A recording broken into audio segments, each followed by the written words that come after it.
Muy buenas tardes, bienvenidos a Pau Noticias, los saluda Berta Alba. Empezamos el fin de semana, viernes 27 de enero de 2023, como siempre con la mejor actitud y por supuesto la mejor información.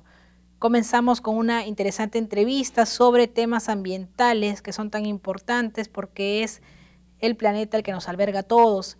Y cómo no recordar que hace poco, más de un año, este mes en enero se cumplió un año del derrame de petróleo en Ventanilla por la empresa Repsol, que causó graves pérdidas en vida animal y también afectó a los pescadores y el ecosistema en realidad nos afectó a todos. Vamos a hablar sobre cómo se ha avanzado hasta el momento, un balance con la ingeniera química especialista en gestión ambiental y docente de Lupao, Yadira Ortecho. Doctora Yadira Ortecho, bienvenida, muy buenas tardes. Muy buenas tardes, Berta. Agradecemos por brindarnos este espacio y permitirnos comunicarnos con ustedes. Bien, en enero del año pasado se produjo este lamentable derrame de petróleo en Ventanilla. Fueron más de 6.000 barriles de petróleo aproximadamente que se derramaron en este mar limeño y todavía no se ha subsanado, pues lamentablemente todo sustancia extraña que ingresa al mar siempre deja un impacto que no se soluciona de inmediato. ¿Qué ha pasado? ¿Qué pasó en ese momento? Cuéntenos para hacer un recordaris. Sí, bien, lo que tú mencionas, este derrame que fue un desastre ecológico, dio lugar a que mucha población se viera afectada.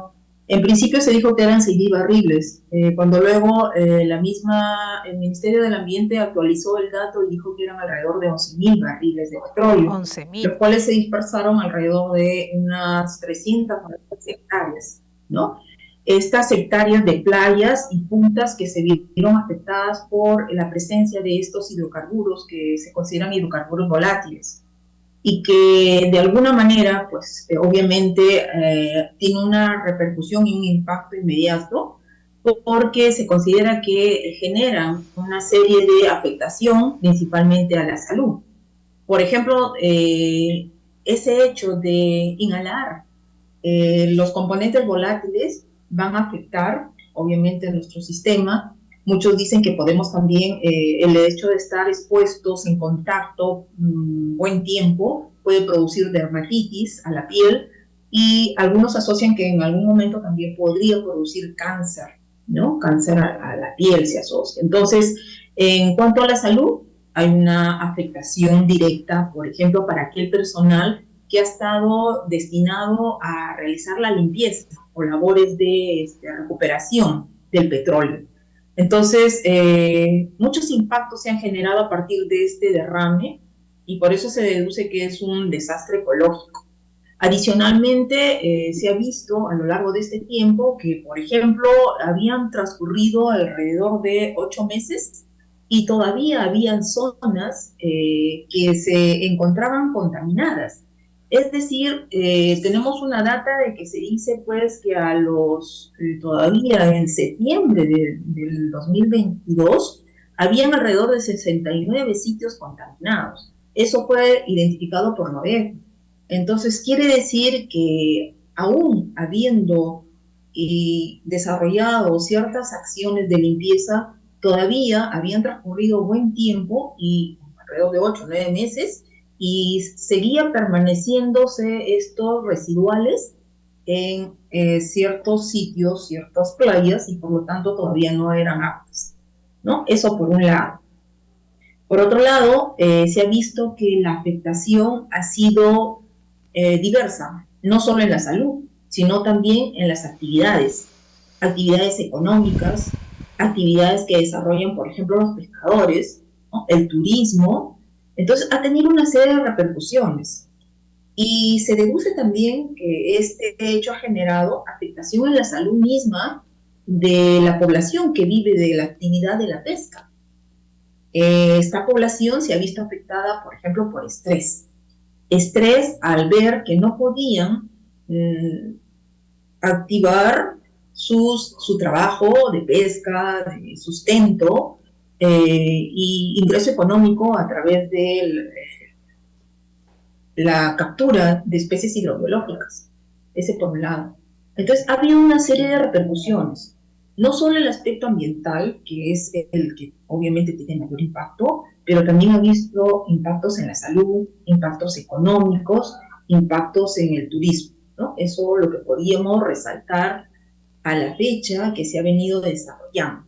Entonces, eh, se dieron una serie de acciones de limpieza, pero no fueron las más adecuadas quizás, porque como vemos y comentamos, es hasta los 9 meses ha habido todavía zonas todavía con residuales de petróleo, ¿no? Ese por un lado.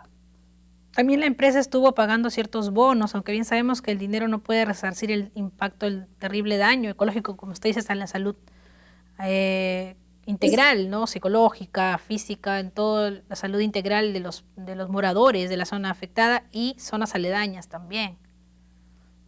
Sí, adicionalmente nos faltó indicar que había espacios como considerados como reservas naturales que también se habían visto afectados. Sí. Entonces, ha habido una serie de repercusiones, pero finalmente podemos decir que todavía el problema no acaba, ¿no? Todavía persiste. El impacto obviamente no es que inmediatamente es en corto plazo, sino este tipo de derrames generan un impacto pues a mediano y largo plazo, ¿no? Sí, tengo acá anotado que se afectó la vida silvestre de la Reserva Nacional Sistema de Islas, Islotes y Puntas Guaneras y Zona de Reserva de Ancón. Y también por los informes periodísticos se informó que era difícil y complicado en la zona del Pasamayo la limpieza y en otras áreas de difícil acceso para las personas que estaban haciendo la limpieza, entonces por eso que se mantenía hasta hace pocos meses estos restos de petróleo que usted mencionaba. Sí, todavía se ha visto que no, en los muestreos que hace el MINAM y también Vigesa para ver si es que las playas están aptas, todavía siguieron evidenciando hasta octubre que había restos en determinadas playas, ¿no? Y hace un reporte de playas, ellos han utilizado también un programa a nivel del ministerio donde hacen una detección de qué zonas han sido las más afectadas y cómo van en función a los análisis que van realizando, los muestreos que van realizando para ver el nivel de afectación todavía en la actualidad. Eso por un lado. Doctora Yadira, este se constituye en el desastre ambiental, el desastre ecológico propiamente dicho más grande que ha tenido nuestro país, en lo que se ha podido conocer actualmente con los medios de comunicación y las redes que tenemos mucha mayor difusión de este tipo de sucesos.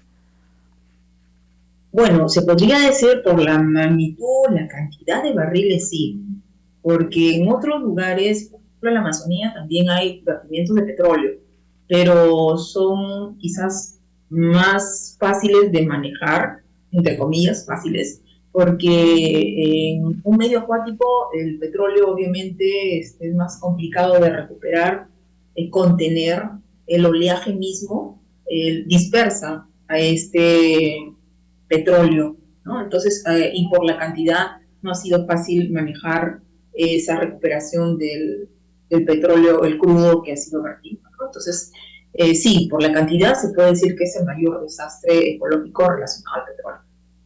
¿Y qué podemos hacer con miras al futuro para prevenir una sanción económica, una penalidad a los responsables?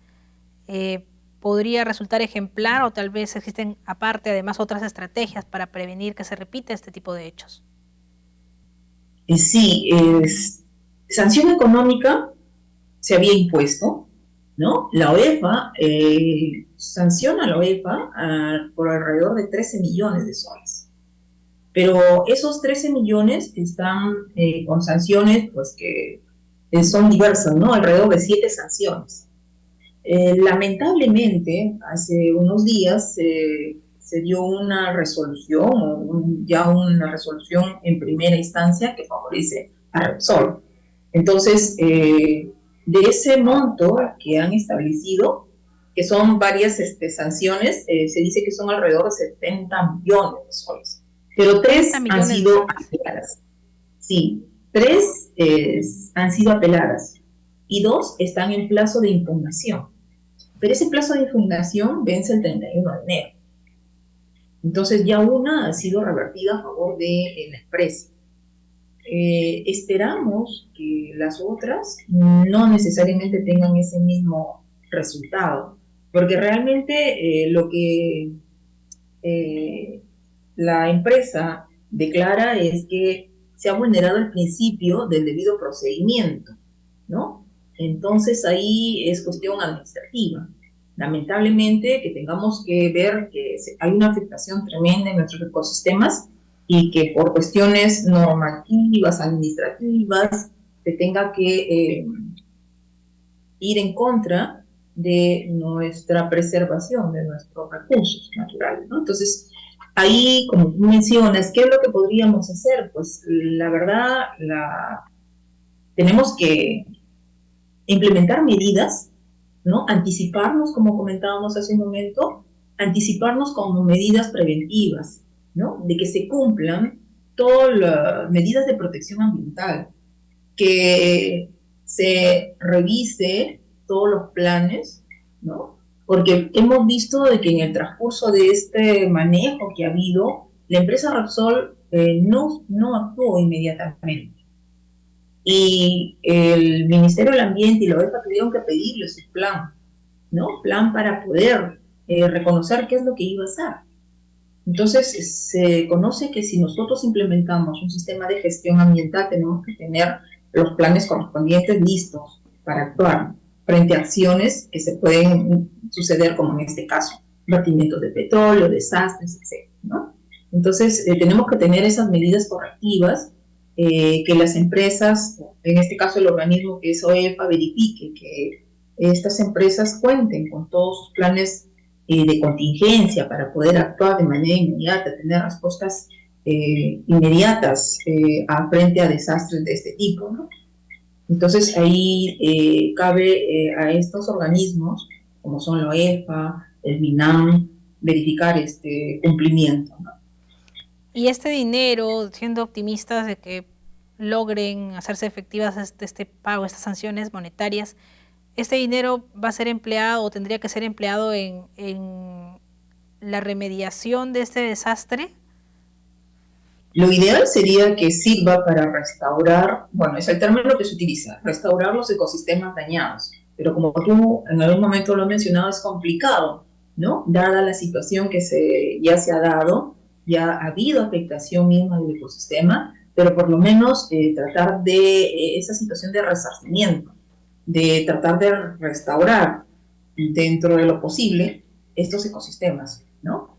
Y bueno, que sirva también de alguna manera quizás para aliviar la situación de los que se han visto afectados, ¿no? Que es como son los pescadores, acondicionarle su área de donde ellos trabajan, que son las playas, restaurarlas, ¿no? De esa manera, quizás Como bien usted poder lo implementar dice, como bien usted lo dice, los daños son incalculables, ¿no? Y no solamente son económicos, sino también un gran impacto en la vida de las personas, que también eso no tiene precio. Le agradecemos, ingeniera química especialista en gestión ambiental, Yair Ortecho, también docente del UPAVA, por su importante participación en UPAVA Noticias. Hasta otra oportunidad. Muchas gracias. Hasta luego. Gusto. Vamos a una pausa y regresamos con más información.